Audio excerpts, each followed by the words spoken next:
I want to introduce you to my friend Nick Hawkes, who's been a wonderful friend and a great Christian brother for many years. He can tell you a little bit about his own history, but he's an ordained priest, pastor, and he's a scientist. He's got a great mind, he's an author, and I really want him to talk about the summary of the Bible that he's written, and I'm going to get out of the shot and let Nick do a lot of the talking, but this is my mate Nick. Well, thank you, Paul. What a marvellous rap, let me tell you. The writing project, whereby I wrote a summary of the Bible, began when I met an exhausted missionary from Mozambique. He'd come to Australia really to recover. He was burnt out. And I met him in Sydney. And he said, and I asked him the question, what is it that you really need? What would be a blessing to you and the school that you have founded in Mozambique with its 4,500 students? What would be helpful to you? And he said, Nick, the thing that would be helpful would be to have a summary of the Bible. Even my staff are barely literate, and children less so. We need a way for them to get into the Bible. We need a way for people to understand the essence of the Bible, but not to leave any bits out. And he went on to say, I knew I was in trouble when I caught one of my staff insisting that Adam was one of Jesus' 12 disciples. And so, being possessed with at least moderate intelligence, I said, no way. I mean, why would you? You've got theologians arguing over every second word. But I decided to at least ask God about it, to explore the possibility. And I did. And I put a little test out. I have a friend of mine who heads up an organisation called Impart, who train church planters, mainly for India and throughout Asia. And I said to him, his name was Jossie, I said, Jossie, would a Bible summary be of interest to you? And he shocked me, because he said, Nick, I have read your work, and even before it's written, I can promise that I will print 50,000 of them after I've translated it into Hindi. So, what do you do in the face of that? So I began to write, and very much felt God's enabling and God's smile as I did. And so, and this came as an interesting period of my life, because I was a church pastor, but I was probably doing more work on radio and writing than I was pastoring. And I thought that I was the world's worst pastor because I wasn't planting churches. The church hadn't grown as I thought it might, although our ministry had supported the ministry of Impart in India, and there the church had exploded. Been hundreds, now thousands of churches planted there, which we've helped facilitate. So I was sitting amongst 250 pastors at an Edge West conference with a visiting preacher called David McCracken, and I was days from giving up being a pastor, just days away. And suddenly David McCracken, who's preaching a marvellous sermon from that lovely Old Testament verse about extending the borders of your tent, because God wants you to think and conceive of things so much bigger than you've ever managed to conceive. And I was sitting there with eloquent body language, arms folded, thinking, the complete reverse has been my experience, that I've had dreams and hopes for our church, Rivergate, which have not come to pass. And I've had to bring my tent pegs in, not out. And then Dave McCracken stops and he points to me, and I'm sitting one of 250 people in the gloom right at the back to one side, not wanting to be anywhere near the front. And he said, you have been bothering me. And then he tells me this prophecy, and it's so significant that I've actually stuck it on my computer. So let me read that to you. Though it may cost you at times, and you may wonder if what you're doing is really worth it, God is going to give you a particular ministry. I see all these complicated books, and you deciphering, discerning them, and you writing out something which is the essence of it, but which is clear, precise. People are able to easily accept it, easily be empowered by it. You're going to take the complex things and make them simple. It will cost you at times. My goodness, that has certainly been true. But there's going to be a lot of fruit. Now that's a very specific prophecy. It's not someone over there's got a sore back that God wants to heal. This is a very specific prophecy.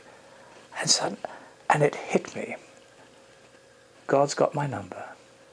I wasn't a failure. The thing that I was beginning to do was something that God wanted to be done. And so now I'm happy to be able to report to you that MPART, the organisation that Jossie Charco heads up, has translated a summary of the Bible into Hindi, and presumably the 50,000 copies are out there doing their work. I gave it to them for free. And of course it's also available in English. And here it is. It looks pretty thick, but actually, in fact, it's 1/6 the size of a full Bible. A Bible has about 800,000 words. So it's reduced it to the size of a large novel. And you can go to any book in the Bible and you'll see background information about it, and then a summary of the Bible with a few questions tucked in there, a few special interesting bits of information, and a few memory verses too. So that's been available, and that's part of my ministry. And as a result of that, a number of books have been published. I tend to write in three areas. I write resources for Bible resources for people, for discipling. Another one was Key Issues, or the full title is The Bible on the Key Issues of Life, which are dealing with 50 of the most common questions that pastors get asked about life and faith. So that's one side. I also write in the area of apologetics, that is to say, the case for God. And that's because I have a background as a research scientist, and so I get asked to speak about the evidence of God. There's a lot of misinformation about there, and as scientific truth, as well as theological truth, has its origin in God, you can't have the two fighting. And in fact, rightly understood, they both support each other and help frame each other. And it's a very, very powerful tool to use for the gospel if you understand science rightly. And the third area I write in, just for fun, is novels, in which there's usually a character there who presents Christian philosophy on subjects like suffering. And they're just rip-roaring novels that people can read for fun whilst on holidays. The Celtic Stone and the Viking Stone. But it's not been straightforward. 2 years after I was given this particular prophecy, I was doubting whether it was going to come true, because no big publisher had come through to publish any of my books. And so I was sitting in a cafe where I'd taken the CEO of a Christian radio station, Life FM, out for lunch, and he was a bit late turning up, and I collected a glass of water and went past a table, and 2 men were sitting at that table. And they were talking about God. I could hear them. And they seemed to be doing it nicely, so because I'm shameless, I stopped and said, "Excuse me, I think I heard you talking about God nicely. Does that mean that you're Christian?" And they admitted they were. And one said that he was the acting senior pastor of one of the biggest Pentecostal churches in Adelaide, Brad Bonholm. And the other was none other than the prophet who had given me the prophecy 2 years ago. But he'd changed shape. I think he'd grown a beard, and I didn't recognize him. And I was in shock. And so I put my hand in my pocket, pulled out my wallet, and pulled out this prophecy. And I laid it and said, "Do you remember giving that to me 2 years ago?" He said, "No. Once I've given the prophecy, I let it go, and my work's done." But of course, Brad Bonholm was sitting there with his eyes wide open. Here's a perfect stranger who introduced himself, who happened to be carrying a prophecy given by his guest for the day. It was the only day that he was going to be in South Australia, in Adelaide, the only day. And I happened to be there at that only day in that restaurant that he was. And it was almost as if God was taking the yellow highlighter and highlighting this prophecy and saying, Nick, don't you forget that. Don't you forget that. So I'm not sure how long God will be calling me into the ministry of writing. But I'm going to make myself available for as long as he wants me to do so. So that's a story which I hope will encourage you if you're feeling as if you're completely useless as a pastor,